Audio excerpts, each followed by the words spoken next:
ಆಕಾಶವಾಣಿ ಪ್ರದೇಶ ಸಮಾಚಾರ ಓದುತ್ತಿರುವವರು doctor Shantaraju S. ಮುಖ್ಯಾಂಶಗಳು: ಮಧ್ಯಪ್ರಾಚ್ಯ ರಾಷ್ಟಗಳಲ್ಲಿ ಸಿಲುಕಿರುವ ಕನ್ನಡಿಗರನ್ನು ಸುರಕ್ಷಿತವಾಗಿ ಕರೆತರುವಂತೆ ಪ್ರಧಾನಿಗೆ ಮುಖ್ಯಮಂತ್ರಿ ಸಿದ್ದರಾಮಯ್ಯ ಪತ್ರ. ಟಿ. ನರಸೀಪುರದ ರೇಷ್ಮೆ ಕಾರ್ಖಾನೆ ಮುಚ್ಚುವುದಿಲ್ಲ, ಸಚಿವ ಡಾ ಎಚ್. ಸಿ. ಮಹದೇವಪ್ಪ ಸ್ಪಷ್ಟನೆ. ಮದ್ದೂರು ನಗರಸಭೆ ವ್ಯಾಪ್ತಿಯ 4 ಗ್ರಾಮಗಳ ಸೇರ್ಪಡೆ ಕೈಬಿಡುವಂತೆ ಮುಖ್ಯಮಂತ್ರಿಗೆ ಕೇಂದ್ರ ಸಚಿವ ಕುಮಾರಸ್ವಾಮಿ ಪತ್ರ. ರಾಜ್ಯದ ವೈದ್ಯರು ಹಾಗೂ ದಾದಿಯರಿಗೆ ವಿದೇಶಗಳಲ್ಲಿ ಭಾರೀ ಬೇಡಿಕೆ, ಸಚಿವ ಡಾ ಶರಣಪ್ರಕಾಶ್ ಪಾಟೀಲ್. ಜಿಬಿಎ ವ್ಯಾಪ್ತಿಯಲ್ಲಿ ಕಡಿಮೆ ಮೌಲ್ಯಯುತ ಪ್ಲಾಸ್ಟಿಕ್ ಸಂಗ್ರಹ ಪ್ರಮಾಣದಲ್ಲಿ ಗಣನೀಯ ವೃದ್ಧಿ. ಇರಾನ್ ಇಸ್ರೇಲ್ ಸಂಘರ್ಷದ ಹಿನ್ನೆಲೆಯಲ್ಲಿ ಮಧ್ಯಪ್ರಾಚ್ಯ ರಾಷ್ಟಗಳಲ್ಲಿ ಸಿಲುಕಿರುವ ಕನ್ನಡಿಗರು ಹಾಗೂ ಭಾರತೀಯರನ್ನು ಸುರಕ್ಷಿತವಾಗಿ ಭಾರತಕ್ಕೆ ಕರೆತರಲು ಸಹಾಯ ಕೋರಿ ಮುಖ್ಯಮಂತ್ರಿ ಸಿದ್ದರಾಮಯ್ಯ ಅವರು ಪ್ರಧಾನಮಂತ್ರಿ ನರೇಂದ್ರ ಮೋದಿ ಅವರಿಗೆ ಪತ್ರದ ಮೂಲಕ ಮನವಿ ಮಾಡಿದ್ದಾರೆ. ದುಬೈನಲ್ಲಿ ಅನೇಕರು ಸಿಲುಕಿಕೊಂಡಿದ್ದು, ಅವರನ್ನು ಕರೆತರಲು ವಿದೇಶಾಂಗ ಸಚಿವಾಲಯ ಹಾಗೂ ನಾಗರಿಕ ವಿಮಾನಯಾನ ಸಚಿವಾಲಯದೊಂದಿಗೆ ಸಮನ್ವಯತೆ ಸಾಧಿಸುವಂತೆ ಪತ್ರದಲ್ಲಿ ತಿಳಿಸಲಾಗಿದೆ. ಸಂಕಷ್ಟದಲ್ಲಿರುವವರನ್ನು ಪತ್ತೆ ಹಚ್ಚಲು ಮತ್ತು ಅವರ ಕುಟುಂಬಗಳಿಗೆ ಮಾಹಿತಿ ನೀಡಲು ಕೇಂದ್ರೀಕೃತ ಡಿಜಿಟಲ್ ವ್ಯವಸ್ಥೆ ರೂಪಿಸುವುದು, ಟಿಕೆಟ್ ಮರು ಹೊಂದಾಣಿಕೆ ಹಾಗೂ ದಂಡ ವಿಧಿಸಿದಂತೆ ವಿಮಾನಯಾನ ಸಂಸ್ಥೆಗಳಿಗೆ ಸೂಚಿಸುವಂತೆ ಅವರು ಪತ್ರದಲ್ಲಿ ಉಲ್ಲೇಖಿಸಿದ್ದಾರೆ. ಇಸ್ರೇಲ್ ಇರಾನ್ ಸಂಘರ್ಷದಿಂದ ವಿಮಾನಗಳು ರದ್ದಾಗಿರುವ ಹಿನ್ನೆಲೆಯಲ್ಲಿ ದುಬೈನಲ್ಲಿ ಸಿಲುಕಿರುವ ವಿಧಾನ ಪರಿಷತ್ ಸದಸ್ಯ ಎಸ್ಎಲ್ ಬೋಜೇಗೌಡ ಅವರು ಸುರಕ್ಷಿತವಾಗಿರುವುದಾಗಿ ತಿಳಿಸಿದ್ದಾರೆ. ವಿಡಿಯೋ ಸಂದೇಶದ ಮೂಲಕ ಮಾಹಿತಿ ನೀಡಿರುವ ಅವರು, ಸರ್ಕಾರ ಉಳಿದ ಕನ್ನಡಿಗರ ರಕ್ಷಣೆಗೆ ಕ್ರಮ ಕೈಗೊಳ್ಳುವಂತೆ ಮನವಿ ಮಾಡಿದ್ದಾರೆ. ದುಬೈನಲ್ಲಿ ಆತಂಕದ ವಾತಾವರಣವಿದ್ದು, ವಿಮಾನ ನಿಲ್ದಾಣದಲ್ಲಿರುವ ಕನ್ನಡಿಗರನ್ನು ಭಾರತಕ್ಕೆ ಕರೆಸಿಕೊಳ್ಳಲು ವ್ಯವಸ್ಥೆ ಮಾಡಬೇಕು ಎಂದು ಅವರು ತಿಳಿಸಿದ್ದಾರೆ. ಏರ್ಪೋರ್ಟ್ನಲ್ಲಿ ಈಗಾಗಲೇ ಇರ್ತಕ್ಕಂಥ ಅನೇಕ ಕನ್ನಡಿಗರನ್ನ ವೀಸಾ ಮುಖಾಂತರ ಆಚೆ ತನ್ನಿ, ಮತ್ತೆ ಅವರಿಗೆ ಇಲ್ಲಿ ಶೆಲ್ಟರ್ ವ್ಯವಸ್ಥೆ ಮಾಡಿ, ಮತ್ತೆ ಅವ್ರಿಗೆ ಏನು ಕಷ್ಟಗಳಿದೆ ನೋಡಿ. ಮತ್ತೆ ಆಲ್ರೆಡಿ ದುಬೈನಲ್ಲಿ ಬಂದಿರತಕ್ಕಂಥವರು ಈಗಾಗಲೇ ಅವ್ರ ಶೆಡ್ಯೂಲ್ ಪ್ರಕಾರ ವಾಪಸ್ ಹೋಗಬೇಕಾದಂಥವರೆಲ್ಲ ಫೋರ್ಸಿಬಲಿ ಇಲ್ಲಿ ಇರಬೇಕಾದಂಥ ಅನಿವಾರ್ಯ ಪರಿಸ್ಥಿತಿ ನಿರ್ಮಾಣ ಆಗಿದೆ. ಅವರುಗಳು ಯೋಗಕ್ಷೇಮಕ್ಕೂ ನೀವು ಹೆಲ್ಪ್ಲೈನ್ ಮಾಡಿ ಅಂತ ಅವ್ರಿಗೆ ಕೇಳ್ಕೊಂಡಿದ್ದೆ. ಅದರಂತೆ ಹೆಲ್ಪ್ಲೈನ್ ಈಗಾಗಲೇ ಕರ್ನಾಟಕ ಸರ್ಕಾರ ಈಗಾಗಲೇ ಪ್ರಾರಂಭ ಮಾಡಿದೆ. ಏನಂದ್ರೆ ಆತಂಕವನ್ನು ದೂರ ಮಾಡಿ. ಮಧ್ಯಪ್ರಾಚ್ಯದ ಕೆಲವು ದೇಶಗಳಲ್ಲಿ ಉಂಟಾಗಿರುವ ಅಸ್ಥಿರತೆ ಹಿನ್ನೆಲೆಯಲ್ಲಿ ಜಿಲ್ಲಾಡಳಿತಗಳು ಸಹಾಯವಾಣಿ ಸಂಖ್ಯೆಯನ್ನು ಬಿಡುಗಡೆ ಮಾಡಿವೆ. ಚಾಮರಾಜನಗರ ಜಿಲ್ಲೆಯ ನಿವಾಸಿಗಳು ಅಥವಾ ಅವರ ಸಂಬಂಧಿಕರು ಹೆಚ್ಚಿನ ಮಾಹಿತಿಗಾಗಿ ಚಾಮರಾಜನಗರ ಜಿಲ್ಲಾ ತುರ್ತು ಕಾರ್ಯಾಚರಣೆ ಕೇಂದ್ರದ ಸಹಾಯವಾಣಿ ಸಂಖ್ಯೆ 08-226-223160 ಅಥವಾ 223161 ಹಾಗೂ ಮೊಬೈಲ್ ಸಂಖ್ಯೆ 9740942901 ಸಂಪರ್ಕಿಸಬಹುದು. ವಿಜಯಪುರ ಜಿಲ್ಲೆಯ ನಿವಾಸಿಗಳು ಅಥವಾ ಅವರ ಸಂಬಂಧಿಕರು ಹೆಚ್ಚಿನ ಮಾಹಿತಿಗಾಗಿ 08-352-221261 ಅಥವಾ 222101 ಅಥವಾ 1077 ಟೋಲ್ ಫ್ರೀ ಸಂಖ್ಯೆ ಹಾಗೂ ವಿಜಯಪುರ ಜಿಲ್ಲಾ ವಿಪತ್ತು ನಿರ್ವಹಣಾ ಘಟಕದ ರಾಕೇಶ್ ಜೈನಾಪುರದ ಮೊಬೈಲ್ ಸಂಖ್ಯೆ 7019682740ಗೆ ಸಂಪರ್ಕಿಸಬಹುದಾಗಿದೆ.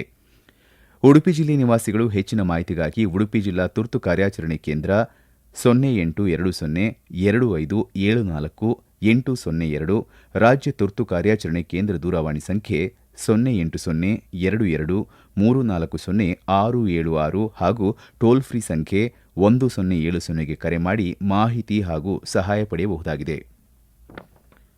ಇಸ್ರೇಲ್ ಮತ್ತು ಇರಾನ್ ನಡುವಿನ ಸಂಘರ್ಷದಿಂದ ಕೊಲ್ಲಿ ರಾಷ್ಟಗಳಲ್ಲಿರುವ ಕನ್ನಡಿಗರ ರಕ್ಷಣೆಗೆ ರಾಜ್ಯ ಸರ್ಕಾರ ಬದ್ಧವಾಗಿದೆ ಎಂದು ಮೈಸೂರು ಜಿಲ್ಲಾ ಉಸ್ತುವಾರಿ ಸಚಿವ ಡಾ ಎಚ್. ಸಿ. ಮಹದೇವಪ್ಪ ತಿಳಿಸಿದ್ದಾರೆ. ಮೈಸೂರಿನಲ್ಲಿಂದು ಸುದ್ದಿಗಾರರೊಂದಿಗೆ ಮಾತನಾಡಿದ ಅವರು, ಟಿ. ನರಸೀಪುರದ ಐತಿಹಾಸಿಕ ರೇಷ್ಮೆ ಕಾರ್ಖಾನೆ ಮುಚ್ಚಲಾಗುತ್ತಿದೆ ಎಂಬ ವದಂತಿಗಳನ್ನು ತಳ್ಳಿಹಾಕಿದ್ದಾರೆ. ರೇಷ್ಮೆ ಕಾರ್ಖಾನೆ ಉಳಿಸುವುದು, ಬೆಳೆಸುವುದು ಸರ್ಕಾರದ ಆದ್ಯತೆಯಾಗಿದ್ದು, ಯಾವುದೇ ಕಾರಣಕ್ಕೂ ಕಾರ್ಖಾನೆಗೆ ಕುಂದು ತರುವ ಕೆಲಸ ಮಾಡುವುದಿಲ್ಲ ಎಂದು ಭರವಸೆ ನೀಡಿದ್ದಾರೆ. ರೇಷ್ಮೆ ಕಾರ್ಖಾನೆ ಕಾರ್ಮಿಕರು ಮತ್ತು ಸಾರ್ವಜನಿಕರು ಆತಂಕ ಪಡುವ ಅಗತ್ಯವಿಲ್ಲವೆಂದು ಅವರು ತಿಳಿಸಿದ್ದಾರೆ.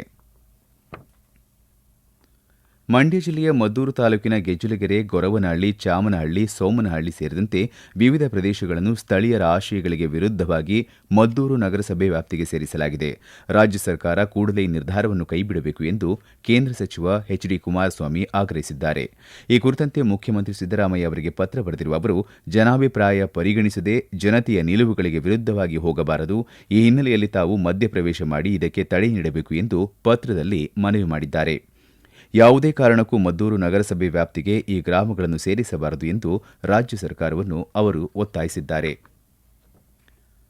ಈ ಸ್ವತ್ತು 2.0 ತಂತ್ರಾಂಶದಡಿಯಲ್ಲಿ ಇದುವರೆಗೆ ರಾಜ್ಯದಲ್ಲಿ 1,14,907 ಅರ್ಜಿಗಳನ್ನು ಅನುಮೋದಿಸಿ ವಿಲೇವಾರಿ ಮಾಡಲಾಗಿದೆ ಎಂದು ಗ್ರಾಮೀಣಾಭಿವೃದ್ಧಿ ಮತ್ತು ಪಂಚಾಯತ್ ರಾಜ್ ಸಚಿವ ಪ್ರಿಯಾಂಕ್ ಖರ್ಗೆ ತಿಳಿಸಿದ್ದಾರೆ. ಸಾರ್ವಜನಿಕರಿಂದ ಇದುವರೆಗೆ ಒಟ್ಟು 1,38,470 ಅರ್ಜಿಗಳು ಸ್ವೀಕೃತವಾಗಿದ್ದು 23,563 ಅರ್ಜಿಗಳು ಅನುಮೋದನೆಗಾಗಿ ಬಾಕಿ ಉಳಿದಿವೆ ಎಂದು ಮಾಹಿತಿ ನೀಡಿದ್ದಾರೆ. ಪ್ರಿಯಾಂಕ್ ಖರ್ಗೆ ಅವರು ಬೆಂಗಳೂರಿನಲ್ಲಿಂದು ಗ್ರಾಮೀಣಾಭಿವೃದ್ಧಿ ಮತ್ತು ಪಂಚಾಯತ್ ರಾಜ್ ಇಲಾಖೆಯ ಅಧಿಕಾರಿಗಳ ಸಭೆ ನಡೆಸಿ ಇಲಾಖೆಯ ಕಾರ್ಯವೈಖರಿಯನ್ನು ಪರಿಶೀಲಿಸಿದರು. ಪ್ರದೇಶ ಸಮಾಚಾರ ಕೇಳುತ್ತಿದ್ದೀರಿ.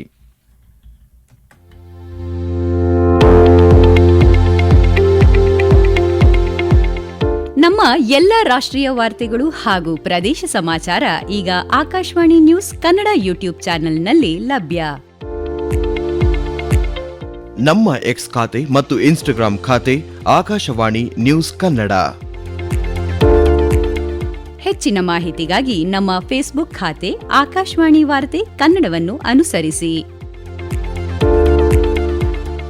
ಮಾಹಿತಿಗಳ ಹೂರಣ, ವಾರದ ಕಾರ್ಯಕ್ರಮ, ಪ್ರಚಲಿತ ವಿದ್ಯಮಾನ ಪ್ರತಿ ಬುಧವಾರ ರಾತ್ರಿ 9:15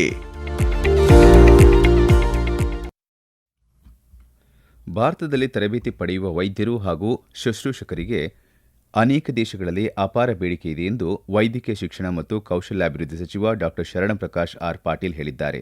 ಯಾದಗಿರಿಯಲ್ಲಿ ನಿರ್ಮಾಣವಾಗಲಿರುವ ನೂತನ ಸರ್ಕಾರಿ ನರ್ಸಿಂಗ್ ಕಾಲೇಜು ಕಟ್ಟಡ ಕಾಮಗಾರಿಗೆ ಶಂಕುಸ್ಥಾಪನೆ ನೆರವೇರಿಸಿ ಅವರು ಮಾತನಾಡಿದರು. ಈಗಾಗಲೇ 22 ಜಿಲ್ಲೆಗಳಲ್ಲಿ ಕಾಲೇಜುಗಳು ಕಾರ್ಯಾರಂಭ ಮಾಡಿದ್ದು, ಉಳಿದ ಜಿಲ್ಲೆಗಳಲ್ಲೂ ಆರಂಭಿಸಲು ಪ್ರಯತ್ನಿಸಲಾಗುತ್ತಿದೆ ಎಂದು ತಿಳಿಸಿದ್ದಾರೆ. ರಾಜ್ಯದಲ್ಲಿ ದೇಶದಲ್ಲಿ ಅತಿ ಹೆಚ್ಚು ನರ್ಸಿಂಗ್ ಕಾಲೇಜುಗಳಿದ್ದು, ಜಪಾನ್, ಇಟಲಿ, ಜರ್ಮನಿ ದೇಶಗಳಿಂದ ಶುಶ್ರೂಷಕರು ಹಾಗೂ ವೈದ್ಯರ ಅವಶ್ಯಕತೆ ಕುರಿತು ಮನವಿ ಬಂದಿದೆ ಎಂದು ಮಾಹಿತಿ ನೀಡಿದ್ದಾರೆ. ಜಿಬಿಎ ವ್ಯಾಪ್ತಿಯಲ್ಲಿ ಕಡಿಮೆ ಮೌಲ್ಯಯುತ ಪ್ಲಾಸ್ಟಿಕ್ ತ್ಯಾಜ್ಯ ಸಂಗ್ರಹ ಪ್ರಮಾಣದಲ್ಲಿ ಗಣನೀಯ ವೃದ್ಧಿ ಕಂಡುಬಂದಿದೆ. ಪ್ರತಿನಿತ್ಯ ಸುಮಾರು 520 ಮೆಟ್ರಿಕ್ ಟನ್ ಕಡಿಮೆ ಮೌಲ್ಯಯುತ ಪ್ಲಾಸ್ಟಿಕ್ ಸಂಗ್ರಹಿಸಲಾಗುತ್ತಿದೆ ಎಂದು ಬೆಂಗಳೂರು ಘನ ತ್ಯಾಜ್ಯ ನಿರ್ವಹಣಾ ನಿಯಮಿತದ ಮುಖ್ಯ ಕಾರ್ಯನಿರ್ವಹಣಾಧಿಕಾರಿ ಕರೀಗೌಡ ತಿಳಿಸಿದ್ದಾರೆ.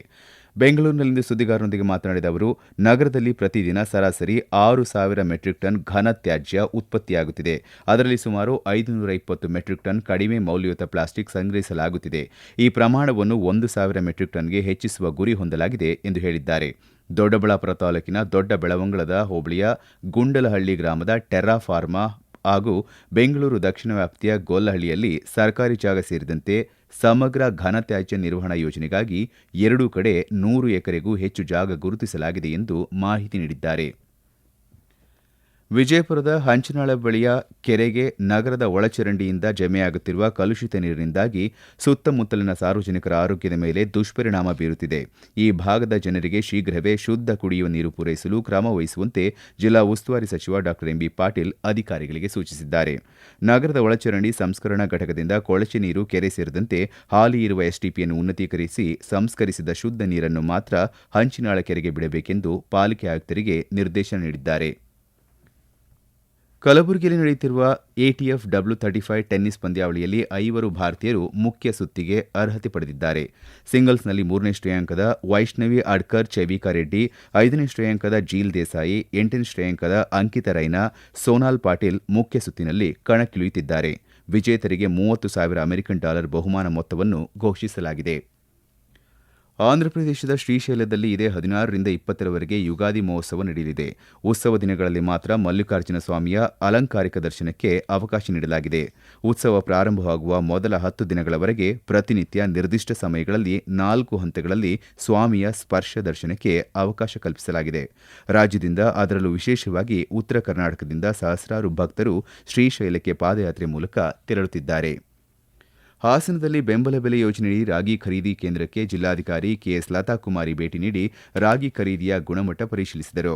ಬಳಿಕ ಮಾತನಾಡಿದ ಅವರು, ಆಲೂರು ಹಾಗೂ ಸಕಲೇಶ್ವರ ಕೇಂದ್ರ ಹೊರತುಪಡಿಸಿ ಇತರೆ ಎಲ್ಲಾ ಕೇಂದ್ರಗಳಲ್ಲೂ ರಾಗಿ ಖರೀದಿ ಪ್ರಕ್ರಿಯೆ ಆರಂಭಿಸಲಾಗಿದೆ ಎಂದು ತಿಳಿಸಿದ್ದಾರೆ. ಕೊನೆಯಲ್ಲಿ ಮತ್ತೊಮ್ಮೆ ಮುಖ್ಯಾಂಶಗಳು. ಮಧ್ಯಪ್ರಾಚ್ಯ ರಾಷ್ಟ್ರಗಳಲ್ಲಿ ಸಿಲುಕಿರುವ ಕನ್ನಡಿಗರನ್ನು ಸುರಕ್ಷಿತವಾಗಿ ಕರೆತರುವಂತೆ ಪ್ರಧಾನಿಗೆ ಮುಖ್ಯಮಂತ್ರಿ ಸಿದ್ದರಾಮಯ್ಯ ಪತ್ರ. ಟಿ ನರಸೀಪುರದ ರೇಷ್ಮೆ ಕಾರ್ಖಾನೆ ಮುಚ್ಚುವುದಿಲ್ಲ, ಸಚಿವ ಡಾ ಎಚ್ ಸಿ ಮಹದೇವಪ್ಪ ಸ್ಪಷ್ಟನೆ. ಮದ್ದೂರು ನಗರಸಭೆ ವ್ಯಾಪ್ತಿಯ 4 ಗ್ರಾಮಗಳ ಸೇರ್ಪಡೆ ಕೈಬಿಡುವಂತೆ ಮುಖ್ಯಮಂತ್ರಿಗೆ ಕೇಂದ್ರ ಸಚಿವ ಕುಮಾರಸ್ವಾಮಿ ಪತ್ರ. ರಾಜ್ಯದ ವೈದ್ಯರು ಹಾಗೂ ದಾದಿಯರಿಗೆ ವಿದೇಶಗಳಲ್ಲಿ ಭಾರೀ ಬೇಡಿಕೆ, ಸಚಿವ ಡಾ ಶರಣಪ್ರಕಾಶ್ ಪಾಟೀಲ್. ಜಿಬಿಎ ವ್ಯಾಪ್ತಿಯಲ್ಲಿ ಕಡಿಮೆ ಮೌಲ್ಯಯುತ ಪ್ಲಾಸ್ಟಿಕ್ ಸಂಗ್ರಹ ಪ್ರಮಾಣದಲ್ಲಿ ಗಣನೀಯ ವೃದ್ಧಿ. ಇಲ್ಲಿಗೆ ಪ್ರದೇಶ ಸಮಾಚಾರ ಮುಕ್ತಾಯವಾಯಿತು. ನಮ್ಮ ಮುಂದಿನ ವಾರ್ತಾ ಪ್ರಸಾರ 7:35 ನಿಮಿಷಕ್ಕೆ.